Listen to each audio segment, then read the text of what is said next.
2025 India के लिए macro और मार्केट दोनों टर्म्स में काफी इंटरेस्टिंग रहा है। Infrastructure push, consumption comeback, manufacturing focus और डिजिटल इकोनॉमी का बूम, इन सब ने मिलकर इकोनॉमी का टोन सेट किया।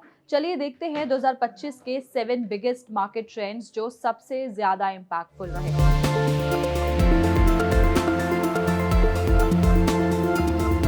नंबर 1, इंडिया बना fastest growing major economy.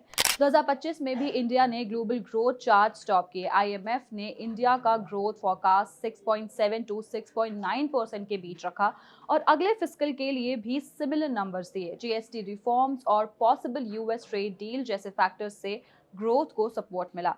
Income tax reliefs, easy monetary policy. Number 2, inflation record low, rate cut debate तेज। अक्टूबर 2025 में रिटेल इन्फ्लेशन गिरकर सिर्फ 0.25% रह गई, जो कि आरबीआई के 4% टारगेट से काफी नीचे थी। सीपीआई 2% के लोअर बैंड के भी नीचे चली गई, जिससे मार्केट्स में रेपो रेट कट को लेकर एक्सपेक्टेशंस बढ़ गई। साथ ही डिफ्लेशन वर्सेस ग्रोथ सपोर्ट पर डिबेट भी बहुत हो गई। नंबर 3, फ्लैट मार्केट्स के बावजूद आईपीओ बूम। अक्टूबर 2024 से सितंबर 2025 के बीच 86 आईपीओज आए, जिन्होंने लगभग रुपीस 1.71 लाख करोड़ रेज किए, पिछले साल से ऑलमोस्ट डबल। जबकि सेंसेक्स निफ्टी सिर्फ लो सिंगल डिजिट रिटर्न्स दे पाए। न्यू लिस्टिंग्स ने इंडेक्स से 4x बेटर परफॉर्मेंस दिखाई, thanks to strong domestic liquidity.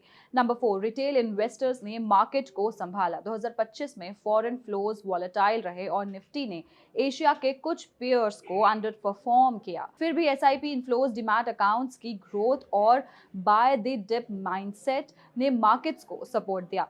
Domestic investors ने आईपीओज और इक्विटी मार्केट्स का पूरा लोड उठाया। नंबर 5, मैन्युफैक्चरिंग और केपेक्स पर शिफ्ट। आईएमएफ और आरबीआई दोनों ने बोला कि मैन्युफैक्चरिंग, कंस्ट्रक्शन और केपेक्स 2025 के की ग्रोथ ड्राइवर्स रहे। Infrastructure spending, PLI schemes, electronics, autos, renewables और प्राइवेट केपेक्स रिवाइवल ने कंजम्पशन ओनली मॉडल से इन्वेस्टमेंट लेड ग्रोथ की तरफ शिफ्ट दिखाया। नंबर 6, सर्विसेज एक्सपोर्ट ने ट्रेड गैप संभाला। IT, BPM, consulting, remote health care और एजुकेशन जैसी सर्विसेज एक्सपोर्ट्स ने मर्चेंडाइज ट्रेड प्रेशर को बैलेंस किया। आईएमएफ के अकॉर्डिंग स्ट्रॉन्ग रेमिटेंसेज और सर्विसेज सरप्लस ने करंट अकाउंट को स्टेबल रखा डिस्पाइट एनर्जी प्राइसेस और global trade uncertainty. Number 7, RBI का cautious neutral approach. Ultra low inflation के बावजूद आरबीआई ने रेपो रेट 5.5% पर ही रखा।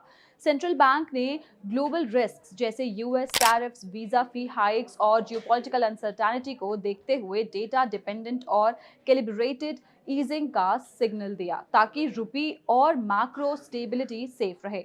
तो बॉटम लाइन ये है कि 2025 में इंडिया की इकोनॉमी ने रेजिलियंस, स्ट्रक्चरल रिफॉर्म्स और डोमेस्टिक स्ट्रेंथ का स्ट्रॉन्ग मिक्स दिखाया। ग्रोथ सॉलिड रही, मार्केट स्टेबल रहे और लॉन्ग टर्म इन्वेस्टमेंट स्टोरी और ज्यादा क्लियर हुई। और 2026 की बात करें तो 2026 कॉशियसली पॉजिटिव लग रहा है। ग्रोथ स्टेबल रह सकती है, लेकिन रिटर्न्स, अर्निंग्स और स्टॉक पिकिंग पर डिपेंड करेंगे। ग्लोबल क्यूज और एफआईआई फ्लोज की रिचार्ज, जबकि इंडिया की लॉन्ग टर्म स्टोरी इंटैक्ट दिखती है। ऐसी और जानकारी के लिए पैसा लाइव को सब्सक्राइब करें और हमें अपनी राय कमेंट बॉक्स में जरूर बताएं।